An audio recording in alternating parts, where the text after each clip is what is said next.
ಅನ್ಕೊಂಡು ಕತೆ ಕೇಳಿ. ಆ ಅಜ್ಜಿ ಆಕೆಗೆ ಗತಿ ಕೇಳು. ಆ ಆಪತ್ತಿಗಾರನೇ ನೆಂಟ. ಈ ಇಬ್ಬರ ಜಗಳ ಮೂರನೆಯವನಿಗೆ ಲಾಭ. ಜಯಿಸಬೇಕು, ಇದ್ದು ಜಯಿಸಬೇಕು. ಉಪ್ಪು ತಿಂದ ಮೇಲೆ ನೀರು ಕುಡಿಯಲೇಬೇಕು.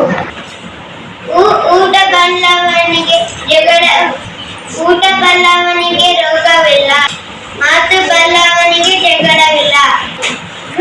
ಋಷಿಗಳೆಲ್ಲ ದೇವತೆಗಳಲ್ಲ. ಏನೇ ಹತ್ತಿದೆ ಅವನು ಕೆಳಗೆ ಇಳಿಯಲೇಬೇಕು. ಎತ್ತಿಗೆ ಜ್ವರ ಬಂದರೆ ಎಮ್ಮೆಗೆ ಬರ ಎನ್ನುವಂತೆ. ಮುಂದೆ ಐಕ್ಯತೆಯ ಬಾಳಿನ ಸಂಪತ್ತು. ಬದುಕಿನಲ್ಲಿ ಬರಂತೆ. ಓದು ಒಕ್ಕಾಲು. ಹುಕ್ಕಾಲು.